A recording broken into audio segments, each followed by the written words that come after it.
আজকে আমরা আলোচনা করব তৃতীয় শ্রেণীর আমাদের পরিবেশ বইয়ের প্রথম চ্যাপ্টার অর্থাৎ শরীর।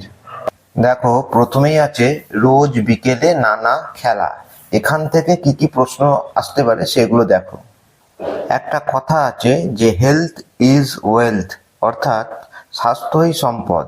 আমাদের স্বাস্থ্য যত ভালো হবে ততই আমরা জীবন যুদ্ধে জয়লাভ করব।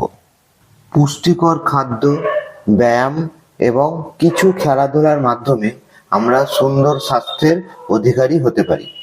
এই খেলাধুলা আবার বিভিন্ন ধরনের হতে পারে, যেমন ইনডোর গেম বা ঘরের খেলা এবং আউটডোর গেম বা মাঠের খেলা। অল্প কয়েকজনে মিলে ঘরের ভিতরে বা ছোট কোনো জায়গায় যেই সমস্ত খেলা খেলা যায় সেই খেলাগুলোকে বলা হয় ইনডোর গেম বা ঘরোয়া খেলা, যেমন লুডো, দাবা খেলা, ক্যারাম, লুকোচুরি। এই ধরনের খেলাগুলো ইনডোর গেম বা ঘরোয়া খেলা বলে পরিচিত। অন্যদিকে যেই সমস্ত খেলাগুলো ঘরের ভেতর অল্প জায়গার মধ্যে খেলা সম্ভব নয়, যে সমস্ত খেলা খেলার জন্য অনেকটা জায়গার প্রয়োজন হয়, আমরা সেই কারণে যেই খেলাগুলো ঘরের বাইরে গিয়ে খেলি সেই খেলাগুলোকে বলা হয় আউটডোর গেম বা মাঠের খেলা। যেমন ক্রিকেট, ফুটবল, কবাডি, এই খেলাগুলো হচ্ছে আউটডোর গেমের মধ্যে পড়ে। বিভিন্ন খেলায় শরীরের বিভিন্ন অংশের ব্যায়াম হয়। যেমন ফুটবল খেলায় পায়ের কাজ অনেক বেশি, ফলে পায়ের ব্যায়াম খুব ভালোভাবে হয়। তাছাড়া ফুটবল খেলায় শরীরের সমস্ত অংশেরই ব্যায়াম হয়। ক্রিকেট খেলাতেও হাত এবং পা উভয়েরই কাজ আছে, ফলে উভয়েরই ব্যায়াম হয়। আবার এক্কা দোক্কা খেলার সময় এক পায়ে লাফাতে হয়, ফলে পায়ের ব্যায়াম খুব ভালোভাবে হয়।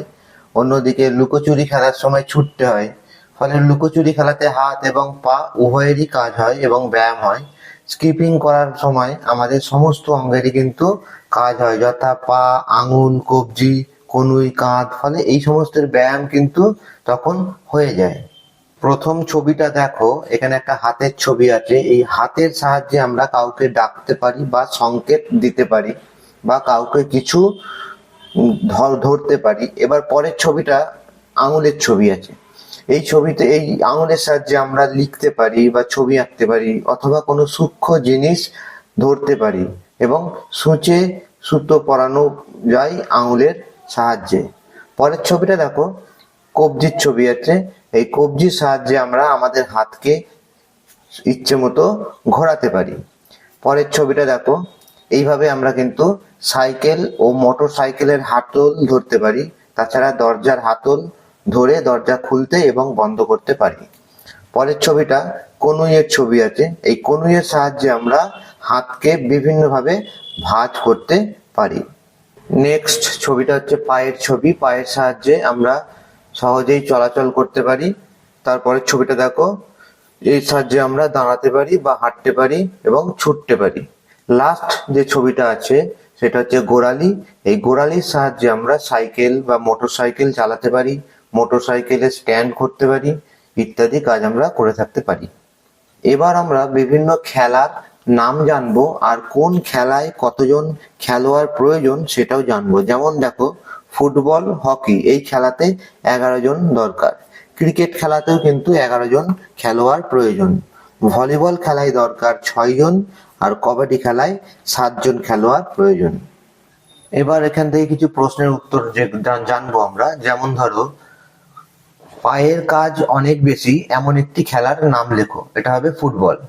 ব্যাট, বল, ফিল্ডিং কথাগুলি কোন খেলার সঙ্গে যুক্ত? ক্রিকেট। এক্কা দোক্কা খেলায় কোন অঙ্গের কাজ সবচেয়ে বেশি? উত্তর হবে পায়ের কাজ। কোন কোন খেলায় খুব ছুটতে হয়? উত্তর ক্রিকেট, ফুটবল ইত্যাদি। স্কিপিং এ কোন কোন অঙ্গের কাজ বেশি? আঙুল, কনুই, কবজি, কাঁধ, পা এবং গোড়ালির কাজ সবচেয়ে বেশি। শূন্যস্থান পূরণ করো। প্রতিদিন ড্যাশ বেলায় খেলাধুলা করা উচিত? বিকাল বেলায়। ফুটবল খেলায় ড্যাশ এর কাজ বেশি হয়? উত্তর হবে পায়ের কাজ। ড্যাশ খেলার সময় এক পায়ে লাফাতে হয়? এক্কা দোক্কা। এবার আমরা সঠিক উত্তরে রাইট চিহ্ন দেব। দেখো, প্রথমেই আছে আমরা খেলা করি সকালে, দুপুরে, বিকালে, সন্ধ্যায়। উত্তর হবে বিকেলে। চোখ বেঁধে খেলা হয় এক্কা দোক্কা, কানামাছি, লুকোচুরি, কবাডি। এর উত্তর হবে চোখ বেঁধে কানামাছি খেলা হয়। এবার এই ছকটি লক্ষ্য করো, দেখো কানামাছি খেলায় কোন ইন্দ্রিয় চোখের বদলে কাজ করে? উত্তর হবে কান।